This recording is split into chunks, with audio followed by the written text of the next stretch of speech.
topic is the utilization and the examination of environmental and human factors affecting water.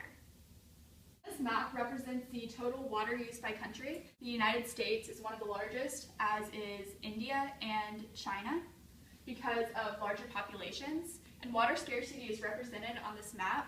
As you can see in Africa, the total water use is a lot less than larger and more developed countries because we have the money and funds to get the water we need. This map represents the total water withdrawal per capita. The United States and Canada represent among the highest because we use so much water for different sectors: agriculture, municipal, and industry. And as you can see, actually the Middle East uses quite a bit too, and you can look at Turkmenistan actually uses the most out of the entire world. It's 80% desert, and they're actually trying to grow a lot of wheat and grain, and so for agriculture use and irrigation they need to use increasing amounts of water. This map represents the water usage per person per day and by liter. United States and Canada and also the Middle East use the most water, which was also represented in the last map. So this represents how wasteful we are of water and also how much water we use for specific industries. Physical water scarcity is the scarcity of water where the methods of water resource development used are unsustainable and it is not the natural availability of water.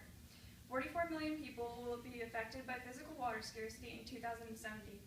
Economic water scarcity is where water is available close by, but it cannot be accessed by the people because of institutional or financial reasons. These are all factors that affect water scarcity.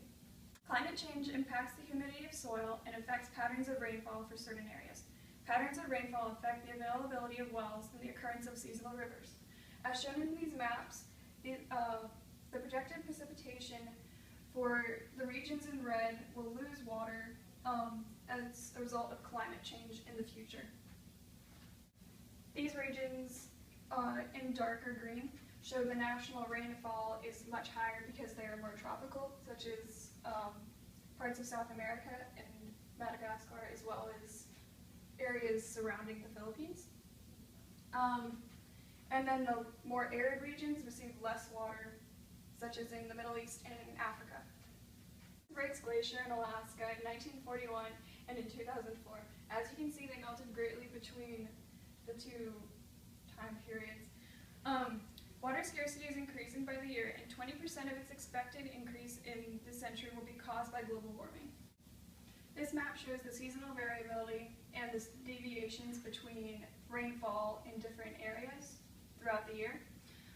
In India, it is very high and deviating from its norm because of the monsoons that occur there, and as well as in the northern part of Canada because of the different amounts of snowfall throughout the year. Okay, so I'm going to talk about human factors affecting water scarcity. And what are human factors? Well, in contrast with environmental factors, human factors show how our consumption and management and access to water creates the water scarcity that we deal with. And so first we'll look at human factors in economic scarcity. This is when water is readily available, but many people cannot afford to obtain it. Some of these factors include inequitable water distribution, such as when institutions favor one group over another, distance and cost, such as where in regions they might not have access to water, or where people in the least economically developed countries cannot afford the expensive water, poor infrastructure development, and societal conditions such as housing in shanty towns and slums where there is no piping or wells. And so one case study that I want to look at is Ethiopia. And like many sub-Saharan African countries, parts of Ethiopia face severe water shortages, poor sanitation, and a lack of access to clean water sources. And in fact, only 42% of the population has access to a clean water supply. In the past 20 years, droughts have caused lakes, streams, and wells to dry up, and so many people living outside of these cities collect water from these very shallow water sources, which are contaminated with human and animal waste, worms, and disease. And this has caused waterborne illnesses such as cholera and diarrhea to be the leading cause of death among children under the age of 5. And so next, I'm going to talk about human factors to physical scarcity, and this is defined as when human activity has led to artificially created water physical scarcity where demand outweighs the supply. And so you can see the rise in population here in contrast to the total withdrawals. So now, some of these factors include waste and misuse of water supply, overdevelopment of hydraulic infrastructure, such as here where you see the Colorado River Basin. Our capital-intensive projects have led to this depletion of the water we have in the river basin.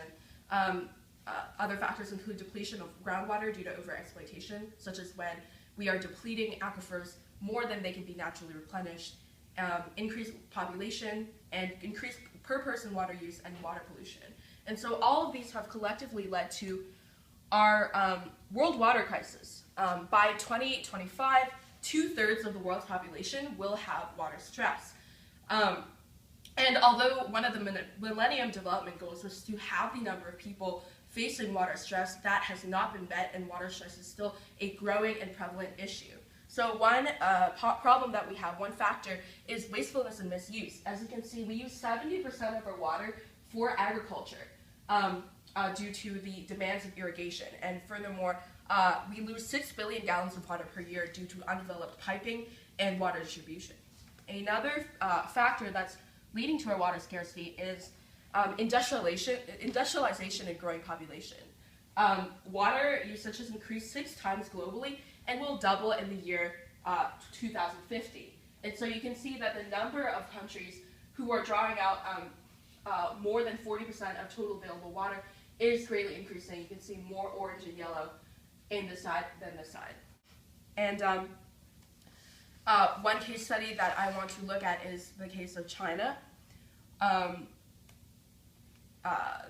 China faces large amounts of pollution from cities, agriculture, and industries, which this pollution is just dumped into China's water sources. And since China is the largest consumer of nitrogen fertilizers, this pollution is common throughout China's lakes, rivers, and reservoirs. And you can see that it leads to the eutrophication and algae blooms in these bodies of water due to nitrogen and other pollution. And to make this worse, China also has inadequate treatments for wastewater, and only 77% of industrial wastewater is actually treated, and half of it fails to meet the World Health Organization standards for water quality. If the world was condensed to this little volleyball, then all the water on the world could be this ping pong ball. Oh. And now the little fresh water can be condensed to this little tiny ball made of whatever it's from. Hold on, sorry. I'm having a little water scarcity in my throat.